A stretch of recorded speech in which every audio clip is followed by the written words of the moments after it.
So we sometimes assume that the judiciary, because of the experience with developed systems, is one that the concept of independence is meant to be protected in a way that does not leave room for questions.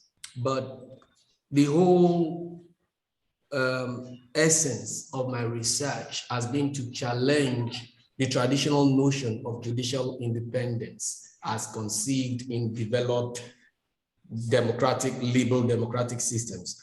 I will not be able to go through half of my slide given the time, but the key issue in my presentation is how in countries that have moved from authoritarian rule, whether that is, for instance, the Velvet revolutions that have happened in Eastern Europe, or the ones that have moved from one party or military authoritarianism in Africa and some parts of Asia, we need to think again about the notion of judicial independence, especially those of us that are trained in the common law system. I'm aware we are speaking in a context where it's a civil law system, and that is actually something I need to understand, and probably in due course, I will be able to put my head around, but I need to make clear that I'm talking from a perspective of a common law trained lawyer. So the outline of what I will speak to today is essentially how the judiciary in authoritarian systems typically have a burden of complicity in legitimating authoritarian rule. And yet, when there is a transition, there is a democratic process or democratization, the judiciary typically goes without being brought to account for its role in past authoritarianism. And that accountability gap, because of common law notions of judicial independence, has an impact on the rule of law, on human rights, and even on democracy. So the basic point about judicial complicity, I'll be using Nigeria as an example, and the Nigerian example will be applicable to many post-authoritarian societies in Africa, whether that be in North Africa, whether that be in Egypt, in Ghana, Senegal, Guinea, sometimes even in Central Africa. The issues are similar, broadly speaking. Of course, there will be contextual differences, but the real point is that the judiciary in many of virtual, at least in the Nigerian context, in those countries, in many of those countries, but in the Nigerian context, help to legitimate authoritarian rule.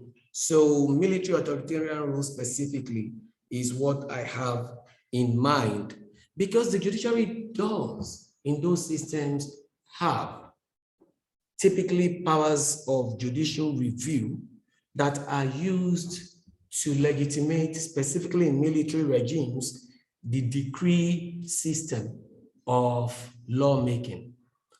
And that was the experience in Nigeria, but I wouldn't bore us too much with the facts. The one interesting thing that I would like to point out is the continuity from colonial rule to a quick descent into military rule after independence in virtually all West African countries. Now, the continuity there is not helped by the move from authoritarian, from colonialism within a decade, virtually every one of the 16 countries in West Africa moved to military rule, whether that is Ghana, Senegal, Nigeria. And there is something that I noticed there.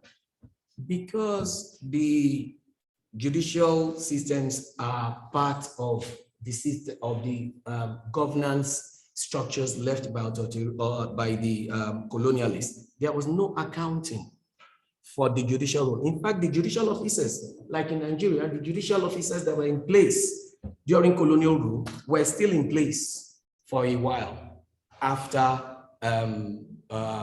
independence. And the structure of the judiciary was insulated from change. So you had new administrators or new people in power in the executive and the legislature, but the judiciary was insulated because of the notions of judicial independence. And that judiciary went on in the Nigerian case to legitimate or legitimize actually the decrees, after a little resistance initially, the decrees that declared military rule as revolutions in the Kelsen, Kelsen theory of revolution. Initially, when there was a military coup in Nigeria, Nigeria became independent in 1960. In 1966, a few months after, there was a challenge to the authority of military rule and the ability to make laws. And it went all the way to the Supreme Court. The Supreme Court declared that there wasn't a revolution, that the constitution that was in place, democratic constitution still was in place. So the military made a supremacy decree. And the Nigerian supremacy decree became a model across Anglo-West Africa. When the military then came into power, they declared themselves as having the supreme power to make laws and suspend parts or most parts of, or some parts of the constitution. So when the military did this, and the next time there was a challenge within a year, and that went to the Supreme Court then said, yes, the military had such powers. And that set the ground for 29 years of military authoritarian rule in Nigeria by fiat. So this went on. And in the Nigerian context, which was meant to be a federation, the military structures, of course, are unified. And the military ruled with its own unified structure in making laws, in structuring governance in the country, acting as both the executive and the legislature, having suspended the legislature, but with the support of the military, of the judiciary. So that led to a lot of distortions in the system, economic, political, social, constitutional, and all of that. So in 1999, between 1966 and 1999, Nigeria was under military rule, except between 1979 and 1983, when there was civil governance and the military took over again. The military had handed over in 1979. By 1983, they had come back after 4 years, and they went on until 1999. Now, when the democratic, civil rule, I would call it, because the democratic credentials remain contested in Nigeria till now, but we have civil rule. Now, when the civil rule was instituted in May 1999, there was some attempt at securing justice for victims of gross violations of military rule. And the judiciary was not part of that accounting process. Rather than that, the judiciary actually truncated it. Now, this is a very important thing, that because there was barely 9 years since 1960 to 1999 of civil democratic governance in the country, there was an absence of institutional memory of executive and legislative democratic governance. But the judiciary had survived right from colonial rule through to the authoritarian period, to the period when there was restoration of civil rule. It was the only institution standing in the democratic system that had any institutional memory. That made the judiciary very powerful in resolving strategic disputes that came up on federalism, on resource allocation, on power sharing between the states, and sundry issues between the different levels of governance, subnational and national, and also between the political elite in elections and all of that. The judiciary became very, very powerful in this. Now, what then happened was the judiciary became the last man standing to ensure the rule of law in the country, whether it was the rigged elections of governors, legislators, or even the president. The judiciary had the last word. But that then put the judiciary in an interesting position. In fact, in 2007 and 2008, the judiciary was voted by leading newspapers as the man of the year. But by 2009, 10 afterwards, the judiciary became infamous. Why? Because it had two legacies that were unaccounted for. First was an approach of formalism to interpretation of the Constitution, which then became a critical issue. And second, because the system of appointments, as well as the finances of the judiciary, were tied very strongly to the executive. And right from the military period, it was a cronyism approach that was adopted for appointing judges. So that then meant that the political elite were able to continue that system of lack of transparency and merit in judicial appointment, and the judiciary had been very corrupt. So whatever decisions it took on otherwise important issues of executive prerogatives, nation building processes, or even restorative justice issues that were all up for grabs amongst the political elite, the judiciary was discredited. It was easy to say that the judges had been bought. In some cases, there was some evidence, in others there weren't. In fact, that has meant that the rule of law has suffered in the country, where there is a lack of belief in following due process, because it is felt that matters will end up in the courts, and the courts are already, well, corrupt for the most part. Where they are not corrupt, a formalistic approach to interpretation then locked them into decisions that were hampering rather than progressing the yearnings of the public. So what we then had was the issue of whether judicial independence meant we cannot question judges, or because they already have their own, mechanisms for accountability. Part of that argument is you can always appeal a decision you don't want, that you feel is not in line with law, or the fact that judges, at least in the common law system, are meant to not be assailed in public for their decisions.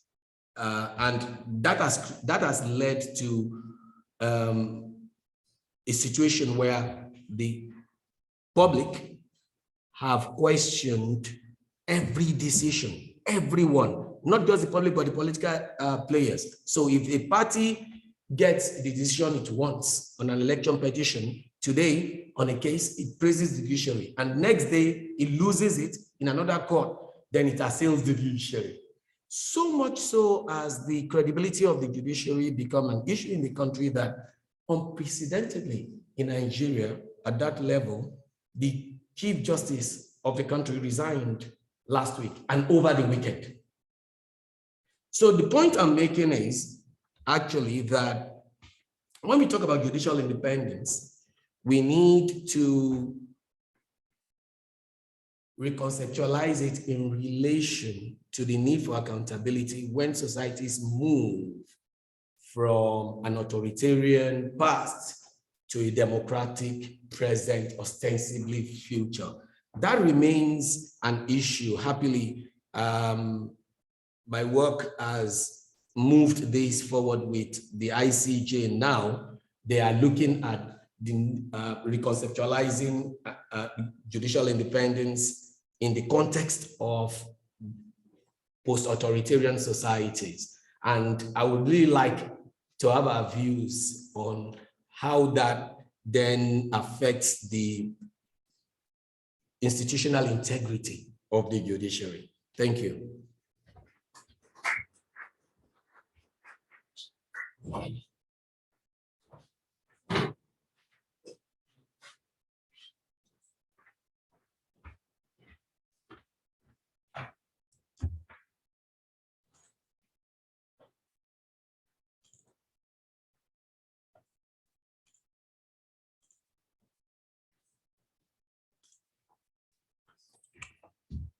I guess you just logged out. Yeah, but somebody just logged off here, and there are no capability to, like, oh yeah.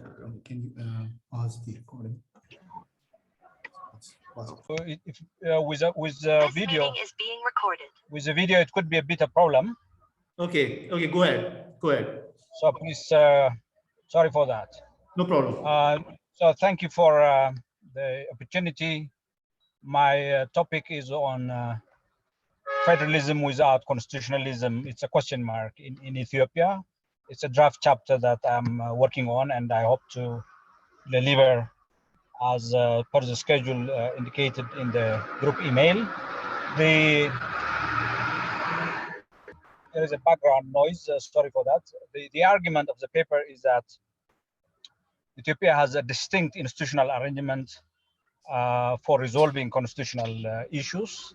The Constitution proclaimed in 1995 empowers a non-legislative second chamber, which is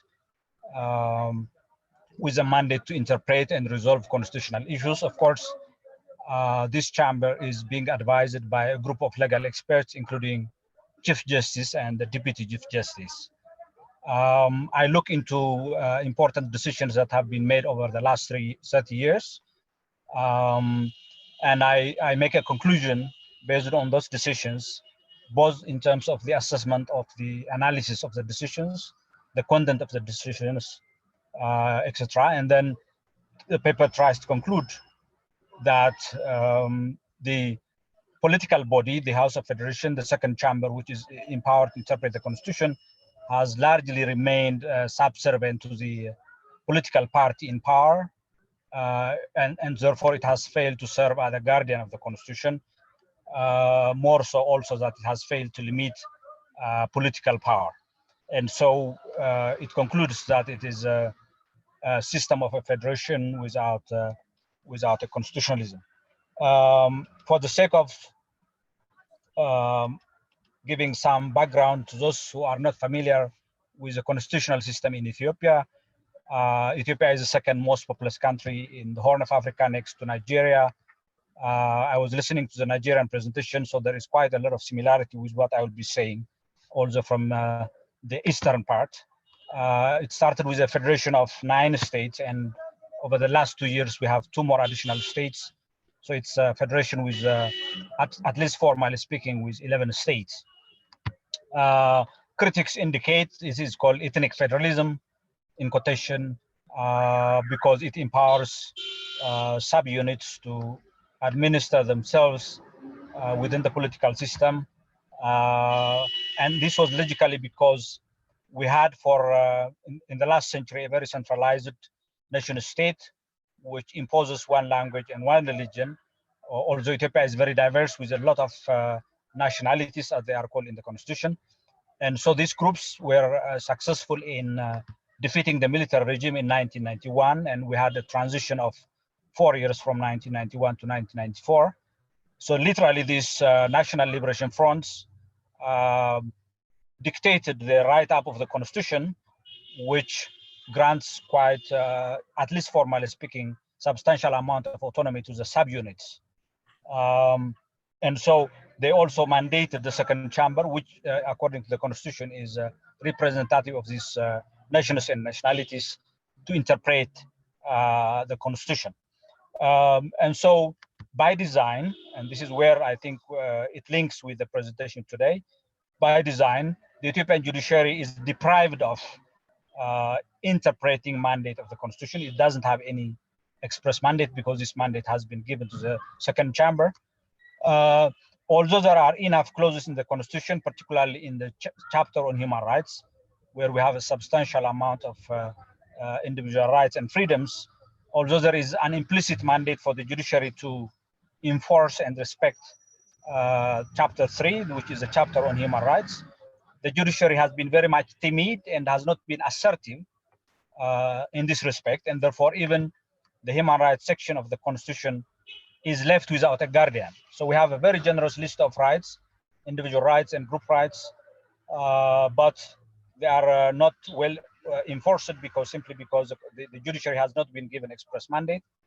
But although there are possibilities by some experts that an implicit mandate of the judiciary could have asserted to claim and enforce this substantial amount of rights, the judiciary was very much timid, and therefore both by design and by its own judicial timidity, the section on human rights have largely been left without enforcement. And it's no surprise, therefore, most international human rights organizations complain about the state of human rights in Ethiopia. I argue in the introductory section of the paper that behind this state of fact is that the constitution making process from 1991 to 1994 has been largely dominated by national liberation fronts, and therefore one party process was very much prevalent. And because most opposition parties were absent or very weak and disorganized, the one party show has resulted in a constitutional design which largely favors the ruling party to also have a control over the constitutional interpretation process. And so to speak, if one considers Tom Ginsburg's argument that system of constitutional review based on judicial review and constitutional court would normally come when competing political parties are fighting during the constitution making process, and they are looking for an insurance system where if they lose an election, then they want to be institutionally protected from abuse of their rights by a political majority in power. This was actually missing in Ethiopia because it was a whole political process that was dominated by one party, and the same party continues to dominate all legislative and political institutions of the government at federal and regional state level, and therefore there is least incentive to introduce a system of check and balance, including an independent judiciary which should have checked the legality and constitutionality of the political branch and could have played a key role in the enforcement of the rule of law. So that design problem has largely favored a ruling party to remain also in charge of constitutional issues, interpretation being made through a political organ. I also emphasize in that section that in Africa, generally, as you have heard it already, also in Nigeria and most other parts of the continent, political power is yet to be institutionalized. Personal rule, party dominance, clientelism based on ethnic, religious, and other forms of informal networks usually dominate the political process. And therefore, I call upon in the paper that a system of constitutional court, which is independent with a clear mandate for review of constitutionality, can assist in terms of regulating political power and also in enforcing the supremacy of the constitution, which is quite very critical. And therefore, the system of regulating political power remains very poor. My assessment of the cases that have already been made in the House of Federation related to federalism, particularly in relation to land and self-government, show that during the early phase of the federal system, the House of Federation was a bit tolerant towards subunits making laws regulating on concurrent mandates related to self-government and land. But slowly over the last 30 years, it has resulted in a very much centralized power because the House of Federation has simply expanded the mandate of the federal government without limit. It has adopted a very positivistic interpretation of the law, which is simply that whoever is in power can have the mandate to make whatever laws it wishes without limit.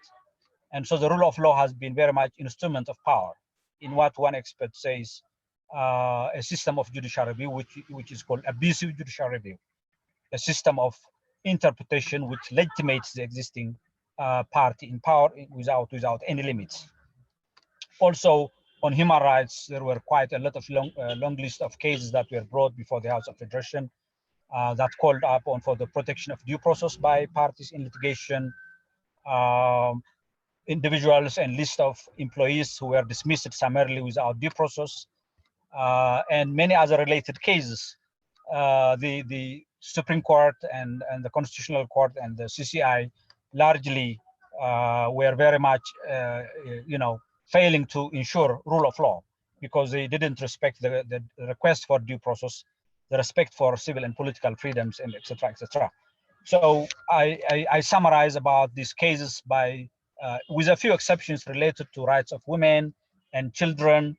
Largely the system of constitutional review in Ethiopia has largely remained subservient to the political organizations that are in power. They have failed to enforce the supremacy of the constitution, and they have also failed to serve as a guardian of the constitution. And in that respect, therefore, whether it's federalism or human rights, they have largely been sidelined, largely on paper without being seriously taken into account and without being enforced. When the new regime that's currently in power came in 2018, there were some reforms. A liberal law that tries to expand the mandate of the court were introduced. The nomination process for judges were subject to debate, and therefore, in that sense, some sense of transparency was on its way. But the regime continued as it continues in power to intimidate the judiciary. For example, the senior government officers continue to make public speeches that intimidate the court, saying that it's one of the most corrupt institutions in the country, although by empirical evidences, the judiciary, some signs of corruption are there, but it's not in any way more corrupt than the rest of the political branch, and therefore the statements are basically meant to intimidate already weak judiciary.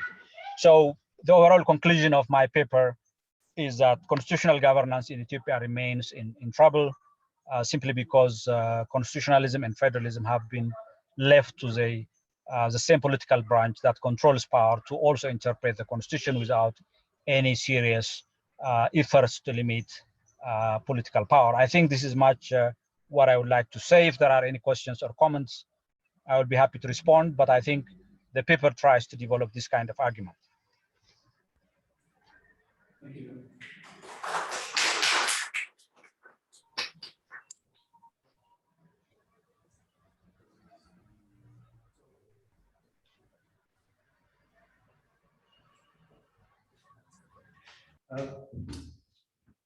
Professor Wahab, can you please switch on your mic?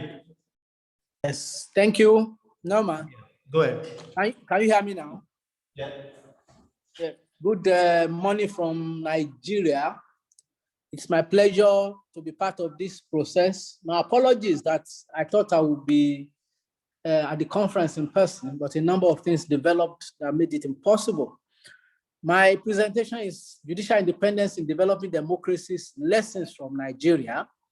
And the last but one speaker extensively dwelt on this issue. And my presentation is structured to deal with the introduction, to attempt to conceptualize judicial independence, to domicile the concept of judicial independence in Nigeria.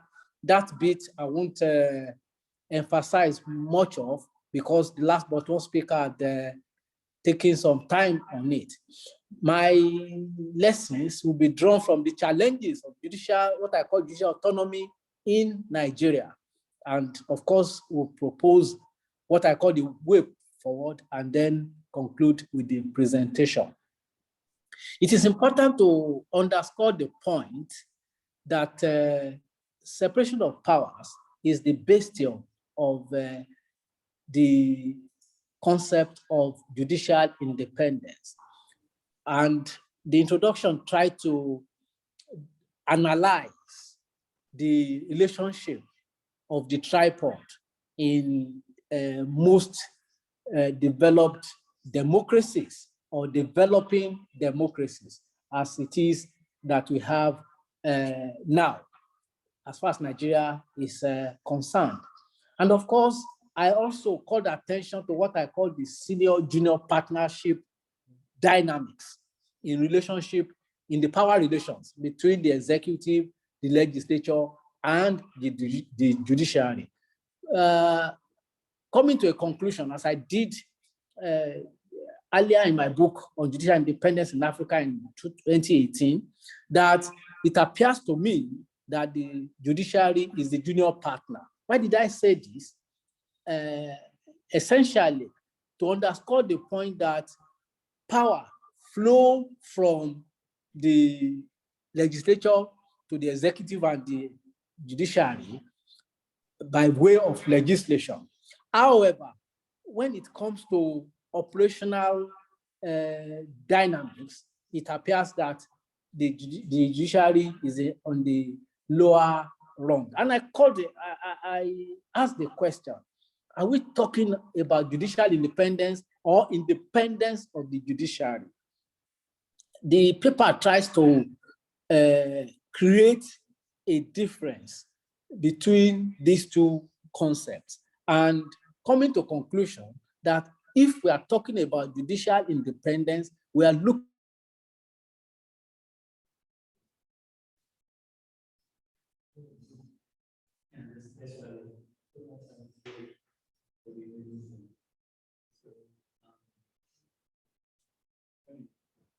what I call the constitutional imputations on judicial independence in Nigeria, calling attention to the provision of the Constitution as devoted by a whole chapter of the 1999 Constitution. And they are talking, which talked about their qualification, talked about their appointment process, and the discipline in terms of removal of judicial officers. Of course, the segment concluded with what I call developing democracy and its peculiarities. That is, if we want to talk about judicial independence in developing democracies, we cannot be looking at judicial independence in developed democracies as basis without obliterating the fact that that concept is generally and fundamentally looked at in the same form. But listening to the last but one speaker, one will appreciate the trajectory of the judiciary in Nigeria. And that brings me to the concept of judicial independence.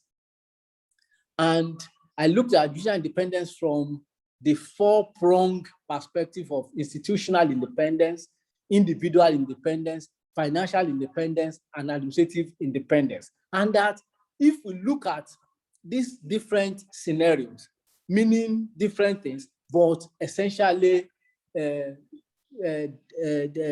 denoting the need for the judiciary or the judicial arm of government to act independent of the other arms. And I also called attention to Article 26 of the African Charter of Human and People's Rights that actually define judicial independence within the context of the African continent. And of course, we must also identify the fundamentals of judicial independence from the perspective of United Nations and the International Bar Association that had, for instance, Resolution 4032 of 29th November 1985 and Resolution 40/146 of 13th December 1985 clearly demarcated what could be said are the fundamentals of judicial independence, talking about exclusive authority, talking about finality of decisions, talking about enumerated qualification, talking about guaranteed term, talking about fiscal autonomy, etc., etc. And whether we like it or not, we must appreciate that judicial independence, in spite of this generally acknowledged conceptual framework, from the perspective of the developing democracies, we must appreciate, for instance, in South Africa, are we talking about pre or post-apartheid judicial independence? In some of the West African countries, are we talking about judicial independence within the military dictatorships, colonial rule, or when they are attained independence?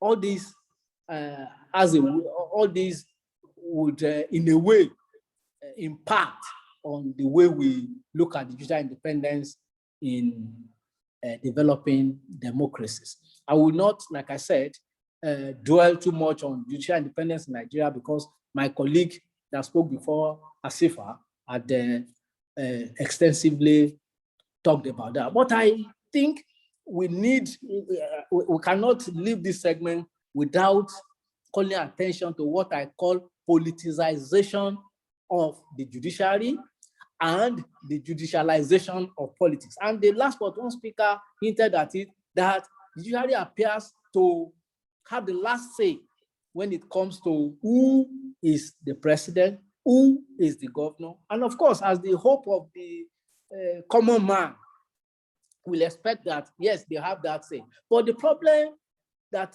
we are envisaging in Nigeria today is that somehow the judiciary is being politicized and the politics is being judicialized in a way that those of us that are students of judicial studies would have to be wary.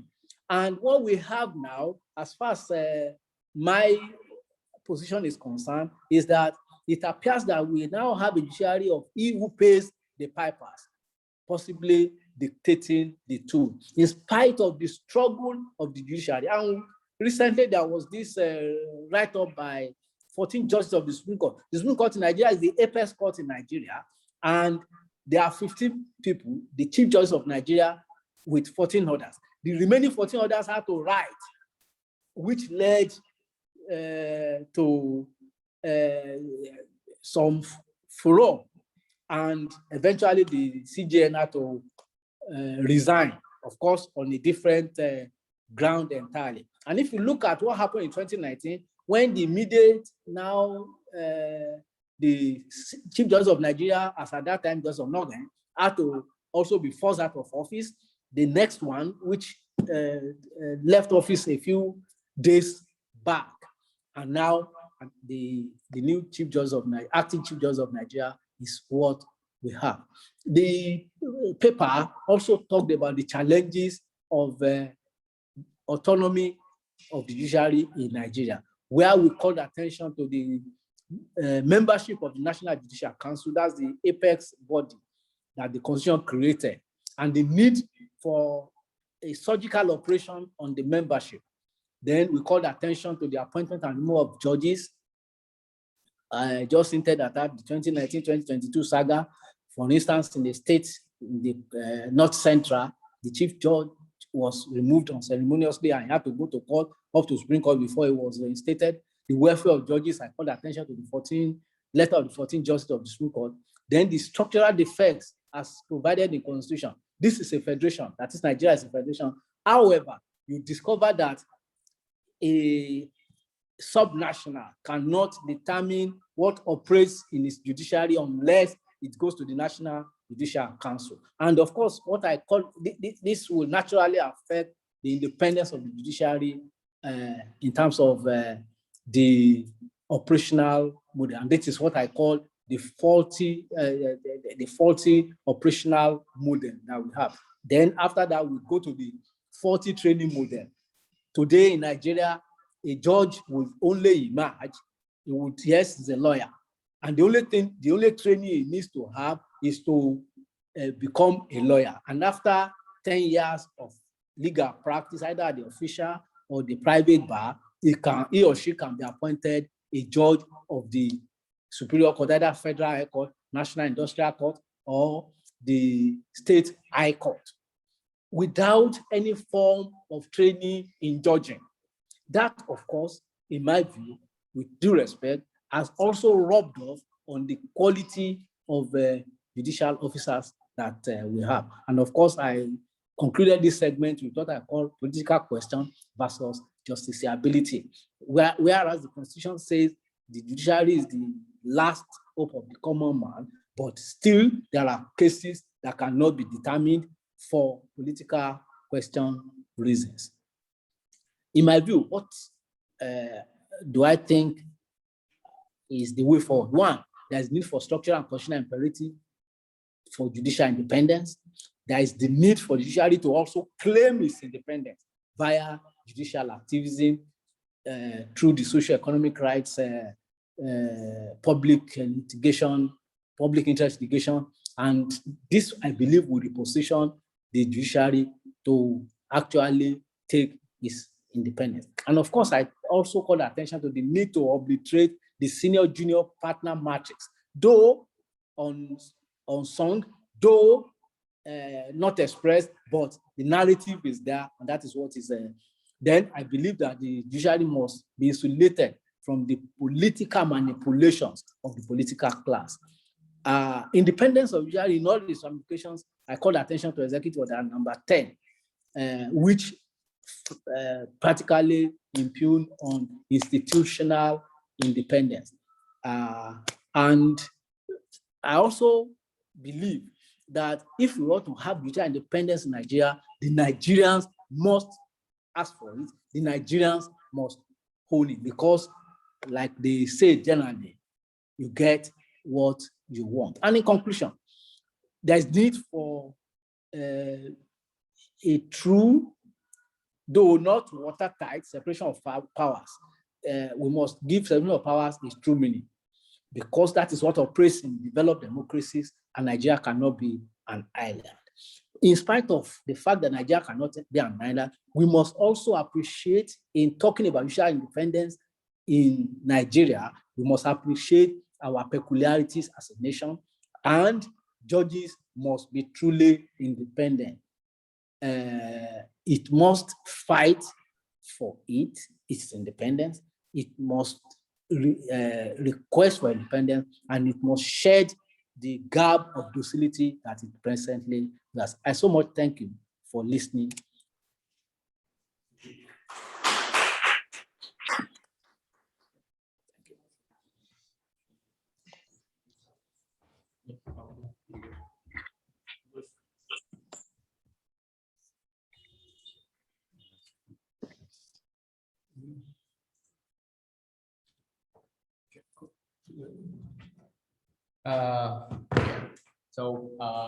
Thanks for having me here, and thanks for all of you for being here.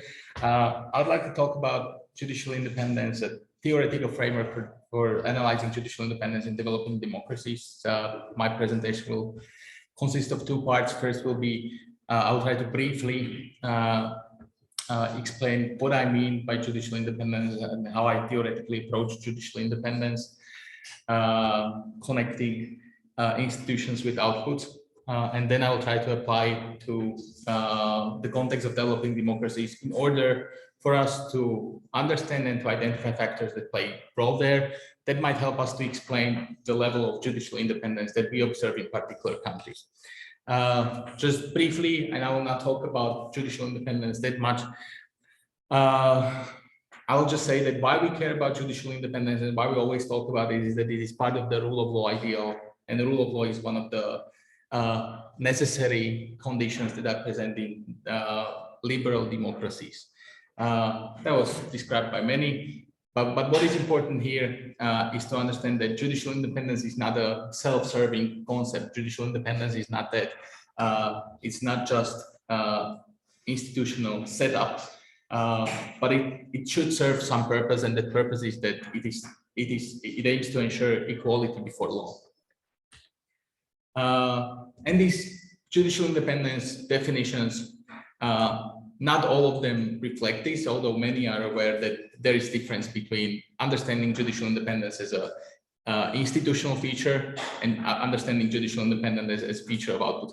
There's a various vocabulary used in literature that might be seen with the somewhat similar idea behind it: means versus ends, mechanism versus values, and so on and so on.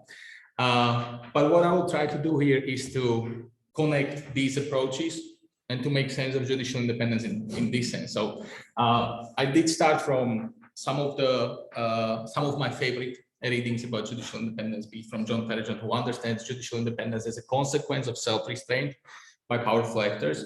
For me, there are two or three important things. First, that it's a consequence of something. Then there is this self-restraint. So it is a voluntarily choice by somebody, and then this choice is made by powerful actors. So these all three issues can be unraveled in much more depth, and I'm not going to do this, but I really like what Maria Popova added to this, as she understands this self-restraint, or conceptualize the self-restraint in such a sense that it's a combination of capacity and willingness. And my definition for that reason is that judicial independence is a consequence of the interplay between powerful actors' capacity and willingness to influence courts. And I add there the ability of resistance that is exercised by judicial actors. So that there's a very simple scheme that should tell us what the judicial independence is. And for this purpose, we can assume that the function of judicial independence has value between 0 and 1. And this judicial independence, as I said, it either, or there are definitions in the look, and it makes sense why we look at the institutional level. We look at the institutional level because that's the only thing that we can actually influence from a political perspective. But the institutional level is not the objective of judicial independence efforts. The effort is to ensure that the outputs of judicial power will ensure equality before law. So I look at it as a three-level process that starts with de jure institutional independence, that looks at who holds the power to influence courts, to select judges, and many other things that I will not unravel, and they were discussed in a previous presentation. Then there is a de facto judicial independence that looks at how are these powers used. Because, well, you may have a power to select and appoint judges, but you may not necessarily use it in such a way that you will, that might be described in a sense as a court packing, or at least an attempt to influence the judicial output. And then there is a judicial output. And even if if politicians have the power to select judges, even if they use it in political way, past examples, not current example from the United States, for instance, show us that judges can still maintain their independence if it is something that they value at such a level that they will not question their independence, and they will not really allow political actors to affect how they exercise their independence. So this is what I will be looking at, and just for my thinking, I was trying to think about this. It is titled "In Developing Democracies." That is the title of this panel. I will simply put it this way. I will not go into transition literature and so on, but developing democracy at this point is a democracy which has not been fully consolidated. So the democracy is not the only game in town. And as I understand rule of law as the necessary feature of democracy, then and judicial independence is necessary feature of the rule of law, then there needs to be judicial independence. If it is contested on a mental, on a level of understanding judicial independence as a value, then we can talk about whether democracy is developed or developing. And then I will go through these steps of judicial independence, but I'll need to start with the starting point of judicial independence in developing democracy context. I don't want to talk about it that much. I think that Professor Yusuf, with his book that was published, I think 12 years ago, about the judicial accountability in the process of transition, can tell us much more about that than me. but it deals with the question whether the judiciary at any starting point, when we are trying to, or whether the democracy or any political regime decides to become democracy, whether it is prepared to deliver independent outcomes. And it kind of deals with the issue whether the judiciary and judges, what is their relationship with judicial independence, whether they perceive judicial independence as a word, as something that is just a mechanism for ensuring whatever goals, or whether they understand it as a value that kind of forces them or requires them to deliver independent outcomes. So whether they have this mental independence internalized. I do use their definition that it's a substantive adherence to judicial independence for something like that. And now we need to understand that developing democracy or post-authoritarian context, also obviously because of my regional background from Eastern Europe, I was thinking about the post-communist Europe, and there, even though the role of judges was somewhat instrumental in providing politicians with the required outcomes when necessary. So the law was just a tool that was used by judges, and judges applied it in such a way that it would fit the political goals. And I think that this attitude, even though this is from a specific region, is somewhat transferable to other contexts, because this is about mental independence of judges and whether they do think about themselves as self-standing actors, or whether they think about themselves as somebody who is just an extended or extension of political power. If this is the problem and judges do not have this mental independence internalized, then there are several possibilities how to change it. We can change it from top. For instance, that would be the case of perhaps Czechia, at least in some positions where the democratic ethos of President Václav Havel was used in such a way that he was able to install some people who had this value probably internalized into powerful positions, and they were trying to change the judiciary from the top. Not necessarily it was successful, what we see now, but 10 years ago, we would be much more, I think, optimistic about the state of Czech judiciary. We can think about changing it from the bottom. If you don't have sufficient elites, you try to somehow, or you are at least hoping that the judiciary can grow into its new position in developing democracy in a democratic mindset, which is the case of Slovakia, for instance. They did not have necessarily large enough pool of candidates to replace powerful positions in the judiciary, and that was the way why it didn't work. And you can have complete replacement, as was possible in East Germany, but probably nowhere else. And then, of course, you can think about changing judiciary by leaving the personnel there, but trying to change their mental independence. And I'm not really sure whether this happened. Maybe I can imagine somebody arguing, maybe about the South African case where there was this consensus about what is the role of judiciary. So maybe judiciary was able to grow into its new role, but this is a very historically contingent factor that is at play there. And the important question is, if you want to change the judiciary, do you have the legitimacy to do it? Not necessarily you do have that. You can have it in very clear post-transitional context where there was a revolution and clear-cut point in history where that would give political power the ability to change the judiciary. But this is not necessarily always the case, and it's a very tricky question, and the question of legitimacy is one of the reasons, or is one of the main issues that would probably explain why or why not did some substantive change happen in the judiciary, and why not do we observe judicial independence of certain level. So that's the starting point. And we can look at the institutional design in this context, and it deals with this capacity of powerful actors.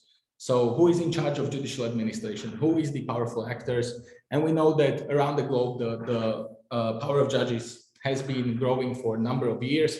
And there are several available models that at least we can distinguish between some kind of a ministerial model or the model that is where the Ministry of Justice or the government plays the central role. We know the Judicial Council model where the judicial self-governance plays the crucial role. But this is not that simple. In fact, it is more of a continuum. There are other actors that are still playing important roles, such as court presidents, specialized bodies, disciplinary selection committees, and so on and so on.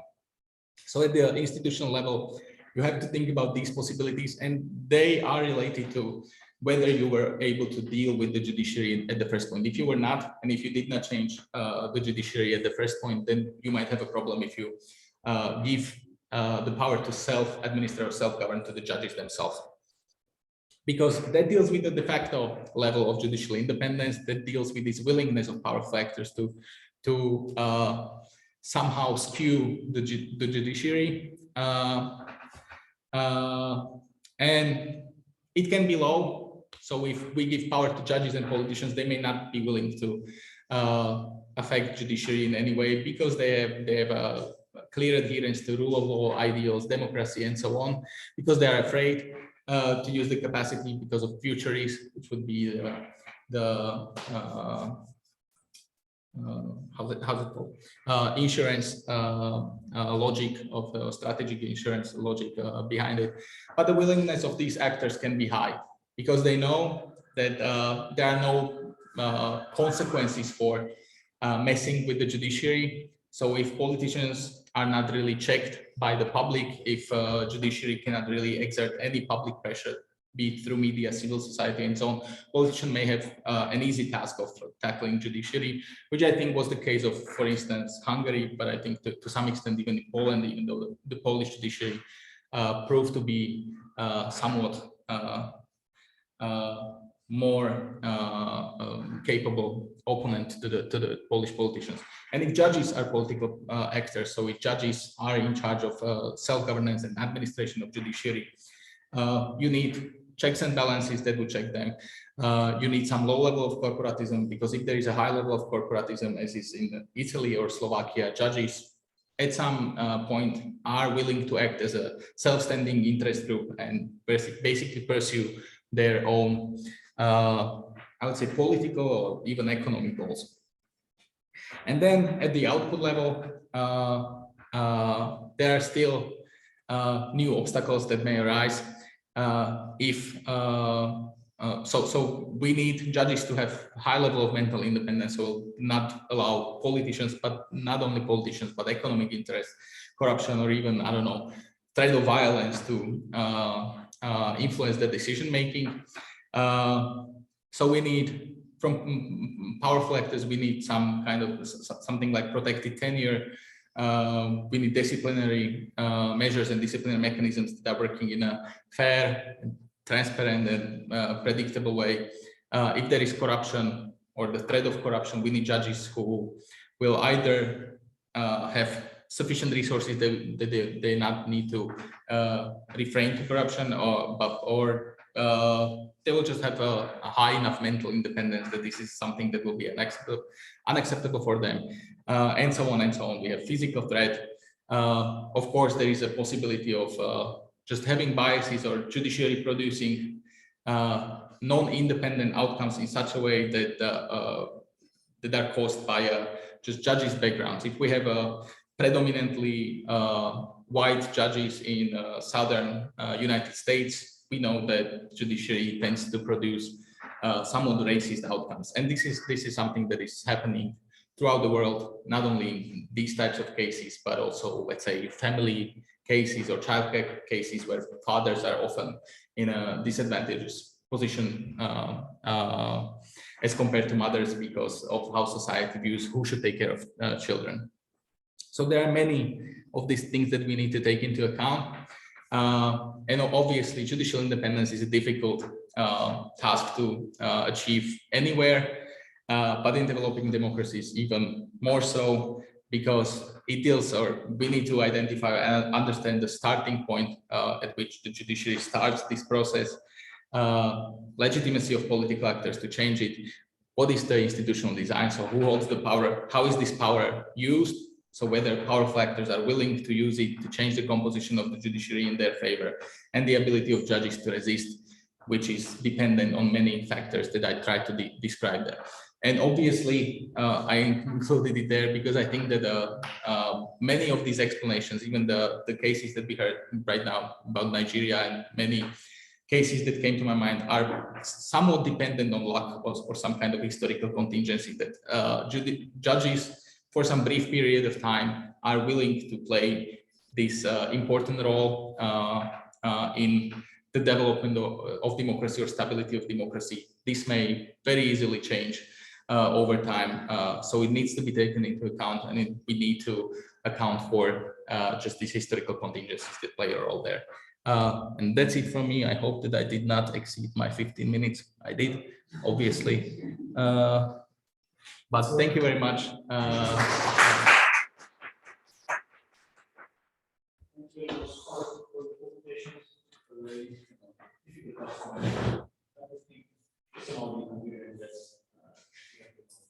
Just to be clear, your audience, what is the question answer? So I'll start from here. You collect questions and then you can answer them if you have time. So we have also colleagues. I hope they have. Yeah, right.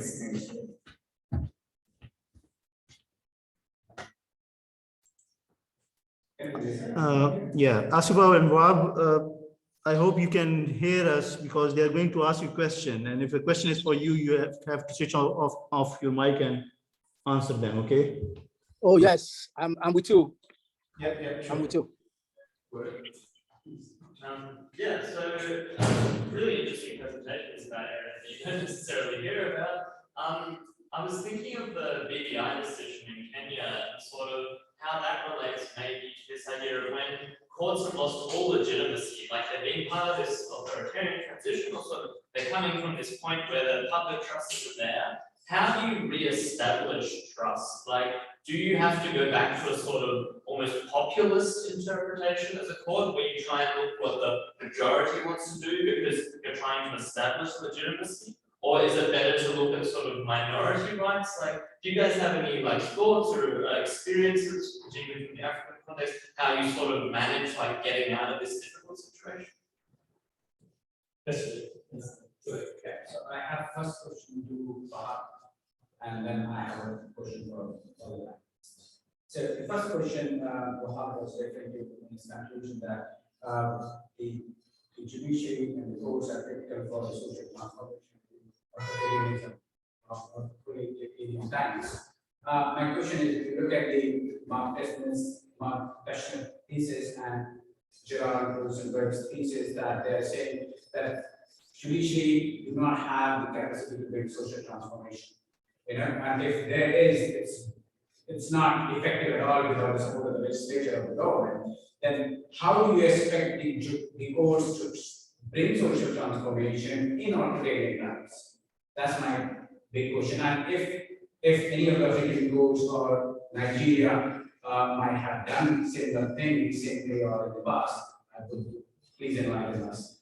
And the question to all the panelists is that the overall, the impression I got by looking at all the presentation, listening to all the presentation is that judicial independence needs to be protected from an outside political power or outside interference. Now, if you look at the Nigeria example for that matter, recently the judicial independence is being compromised when the 14 judges of the Nigerian court made allegations against the Chief Justice of Nigeria that he's engaged in all sort of political activities, he's engaged in mismanagement, corruption.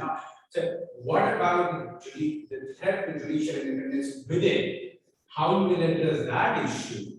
Because outside, you can go back to the public and say, hey, look, the political actors are interfering in our process. But within it, how will you address that problem in it?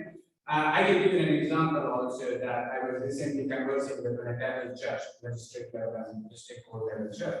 And she said, and I asked that how you elevated to the higher court. And she said, yeah, there is some merits and some mechanism to get elevated to higher courts and apex courts, but it's at the end of the day, it's all favoritism.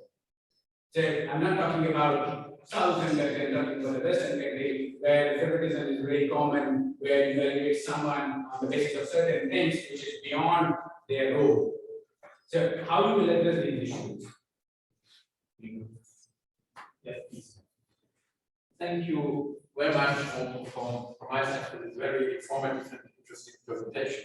So my question goes to Assefa. I mean, you have said, and evidently the construction of judicial review in the Ethiopian case is very special. Now, then your analysis had been, I mean, special from the design. The analysis had been that actually it doesn't work really, and you referred to this one-party logic and status. So my question is, would you give the design option a chance in another environment? Now, I mean, if we take the quote from Tashman that said, well, courts in nations where a single party dominates the system of an extended period rarely find national legislation unconstitutional. So I mean, stating the obvious, the question now is the design option of the Ethiopian model meant to fail even if Ethiopia would get rid of this one-party system and would allow for more multi-party democracy? Any other questions? Thank you so much, and thank you for your presentations. So my first question is not like a follow-up to the first question as well. So if the question of distrust in the judiciary is because maybe of the lack of transparency, do you think? Sorry, I'm not hearing again. No. Yeah, so can you Okay, great. So I was saying with the first question, right, on the issue of distrust in the judiciary, is that partially because of lack of transparency?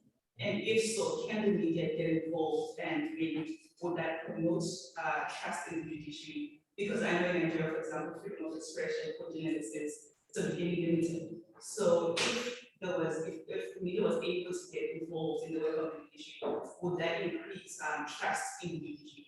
And the second question, you said distrust also comes from the formal interpretation of the law. Is this because of the way that the Constitution is crafted, that it limits judges to that particular interpretation? Because if you see the South African Constitution, it allows judges to be creative in their decision. So is this because of the way that the Nigerian Constitution is crafted? Any other question? So before you respond, because I request all of you to be very brief, please, because we have a lot of questions and if I'm or you forget to keep in mind. Yeah, go ahead. So please go go ahead. Thank you for these brilliant questions. I think I want to take the issue of formalism, the easiest one. It's because of the training. The training in common law system that most of these judges have come from is one that supports judges not being political and failing from the political question. Now, historically, many of them were appointed from the civil service, and they were used to a hierarchical structure where what the superiors say ordinarily holds. So that has been an issue. So when they're now thrown into a dynamic situation of transition, when novel issues come up, they are failed by their training, and they insist on the profession. Actually, also the bar insists largely on a very formalistic approach. So it's both, in fact, even the bar supports that in Nigeria or side for the most part, with some limited activism.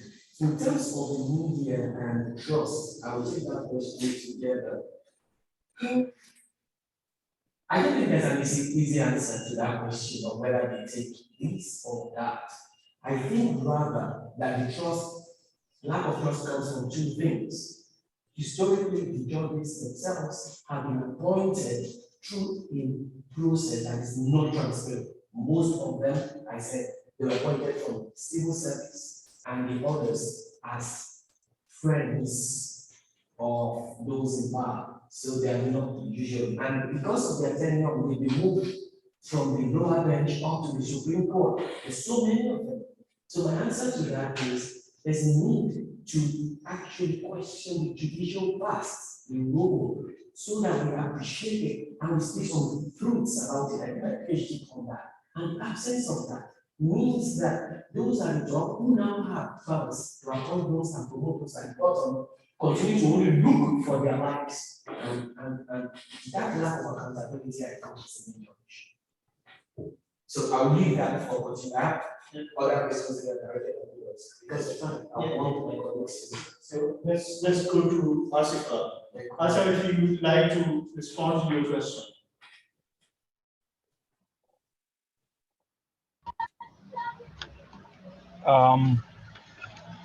Yes, Reayat.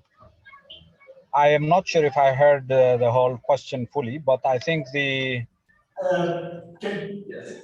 So brief, and the very fact that the House of Federation has deficits in its operation, as you have pointed out. You link it to the situation in Ethiopia as a one-party state. So my question is, since the design of judicial review in Ethiopia is so special, would you give the design option the Ethiopians have chosen in their constitution a better chance if there had been multi-level, multi-party systems in place, or is the design option, in your view, right from the beginning, made to fail? Thank you very much. I think given the political actors that we have in Ethiopia, it's my view that a constitutional interpretation option that goes to the political branch would very unlikely to be accepted by political actors if given all chances. I am not sure how much the audience is aware of, but the country is going through a very difficult political crisis at the moment, and there are talks about political dialogue, a new social contract, etc., etc. And so, although because of time constraint, I didn't go to the details. The argument is that there is, sooner or later, there will be a possibility for a political dialogue, and if all political actors are included in the process, I think that the need for an independent body, whether it's a constitutional court or a Supreme Court, although ideally Ethiopia as a civil country would normally have to choose for a constitutional court, would normally come to the forefront. And I think there is already enough lesson which shows that political power without limits is a disaster. I think Ethiopia has seen quite a lot of that historically and even today. And a rational mind would normally lead to that kind of observation. I have no illusion about the fact that courts are immune from all those kinds of difficulties. They have a lot of problems, but I think a carefully designed constitutional court could really play as a kind of check and balance the whole political process, which otherwise the political system would remain quite problematic. So I am not sure if I've done justice to your question, but the design problem was basically because that was the ideology of the party, and those parties have largely been very much on the front seat, on the driver's seat during the constitution making process, while other political contenders who could have provided an alternative were very much, I think, sidelined. Things are changing fast now, and I think all sides are recognizing the difficulties of having a political branch as an interpretive body. There are exceptional cases where the political body has made some kind of balance to the whole political process, but there are generally exceptions than the rule. And so there is an emerging consensus about the need for an independent organ to look into the system of check and balance, including a check on the political branches, including federalism and so on and so on.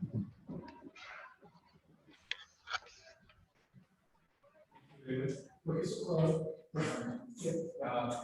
like to make 2 brief points. First, regarding the judicial independence protected from outside, so from the inside. That certainly is true. There will always be some actors that will have capacity to influence what is happening, be the politicians or be judges themselves. If this power is held by politicians, or we have to accept the possibility that in some societies there is just no hope for judicial independence at a specific time, because neither politicians nor judges really want it, so they will not achieve it.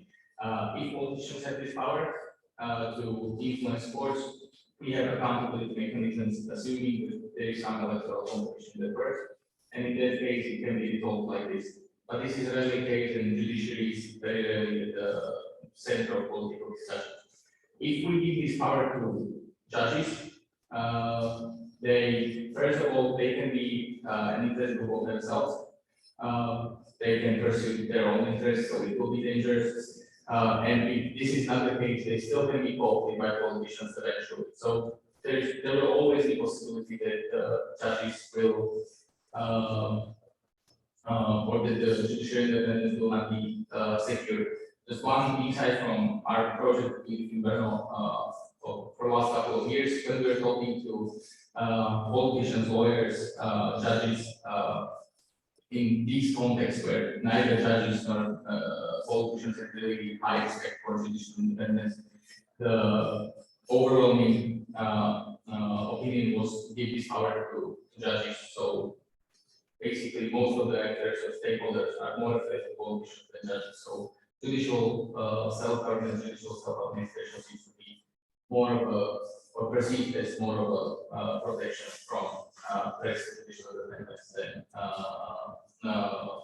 giving this power to politicians. And as regards the trust, I think that if we analyze trust towards judicial institutions, first and foremost see that most of the variance will be explained by trust towards other institutions, because courts are just part of the political system, and let's be honest, not a very visible one, the one that is rather plays a minor role, at least in the eyes of citizens.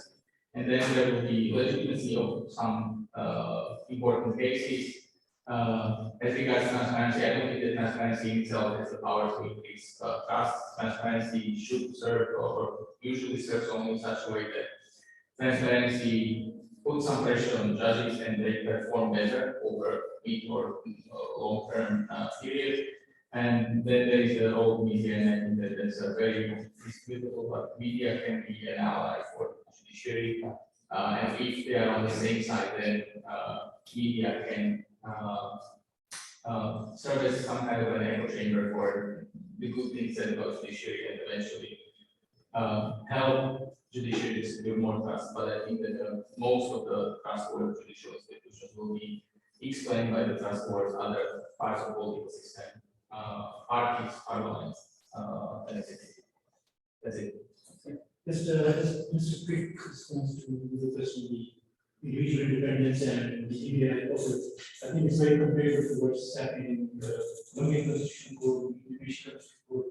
A lot of these policy issues, housing policy issues, health policy issues, they're struck down the Constitution Code. The deep down the problem, I think, is the concept of neutrality and the equation between judicial independence and neutrality. And the way it's being exported from the Western world to Developing democracy, that is very problematic in the sense that I think being humans and part of the society, one cannot expect humans to be neutral first. Second, neutrality is a myth which cannot be, it's almost impossible to measure that. How can we expect a conservative white judge to go against the conservative values? The best we can do is to present the judgment. And actually, I am detached from that. And I think two very good examples are this UK Supreme Court judgment on the and on the prorogation of the Parliament. That if you see the debate is not like the debate is not that the question is right or wrong. The debate looks like between the judges that actually we are the judges. One judge from this this issue, because it's a growing issue, as for Parliament. And then there are 3 other judges who got that space and tried to serve it. So that is a very problematic issue in the developing democracy, where society is usually bipolar, not multipolar. When it's bipolar, judges, the situation for judges is very difficult. On the one side, you have corrupt elites. On the other side, the rest of the whole society are like poor. But in the multipolar society, like the US, UK, the middle class actually plays the balancing role, and judges feel secure. Had it been a bipolar, then I think I'm pretty sure it would have been very difficult for judges to act like in the US. There are questions for Okay. independence. Okay. Well, would you like to respond to the question?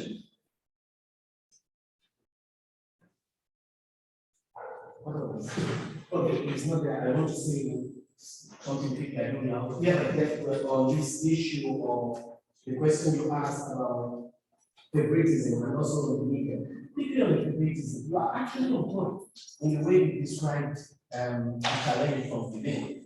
In his response before he resigned, is Chief Justice of Nigeria last week, 2 weeks ago, he said, what the judges have done with going public with their complaints, and they said they didn't go public because legal, is that they are making the judiciary dance naked, literally dance naked, or metaphorically dance naked rather, in marketplace, because it means that they are bringing down the integrity of the institution on themselves. Well, I have no sympathy for that view because they are economic. The judiciary had for that speech, it's how then you build trust, and that leads me to whether the media as a whole. Yeah, in fact, in Nigeria, I know elsewhere, there is a constitutional rule for the media to expose corruption, to uphold rights and freedoms. It's a constitutional rule. So, in theory, we do have a rule on how we can help to build trust with the judiciary as an institution. But as constituted, the media cannot do that easily in Nigeria for the reason that it's not interesting to know that everybody who has a big political ambition in Nigeria wants to be a president or a governor. You know the first thing they do? They establish a media house. That tells you all you need to know. So they need, and that is so then you have a problem. The second one is, in fact, the media in reporting judicial matters are probably at their worst in their professionalism. They just don't know legal language. They don't even employ the right people, and they misreport a lot of. I don't rely on the media on any judgment on any issue. The sensationalism, they actually report sometimes the opposite of what the judgment is saying. So you are thinking of the media that is well established, well developed, well trained, and ostensibly neutral. Well, the neutrality is gone already. The professionalism. So that can help if 2 conditions are met. If the media is independent, only very little proportion of the media in Nigeria is independent, generally speaking. And in terms of professionalism, it used to be, ironically, that during the military regimes, the media were more better trained, the media we had. But there's a proliferation. Immediately in the civil rule, they understood the power because the media tried to hold the military to account in Nigeria, and they were punished. President and journalists were punished severely by the military for this. They were incarcerated, they were thrown into prison, their business was stopped, their houses were closed, media houses were closed. That meant the elite who came to civil rule understand the power of the media. So they established newspapers, televisions, and radio stations. And if they are in a lower political office, half of the money is still the established media to take them to the higher world. And that then means they are not going to do constitutional function. So you are thinking of the media in form, but even in a developed democracy, we find the BBC now captured by conservative parties in Britain. and it's new, and you want to know the real news, you have to go to Huffington Post, you have to go to Sky News, because the BBC itself refuses to report on the government in proper way. We are having an issue now, even in the developed democracy, and that is the free independent media which I pay for. If you are living in Britain, you are an adult, you pay for the BBC. It's supposed to be a foundation, but its head is being appointed from the Conservative Party, deliberately in this case, and that's its true. So, if that is happening in Britain, you know, what do you expect? So this shows up a lot of interesting dynamics, and thank you so much for this thought-provoking questions. Thank you very much.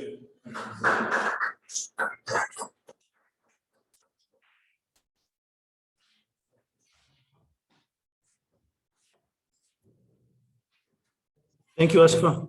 Thank you, Wahab.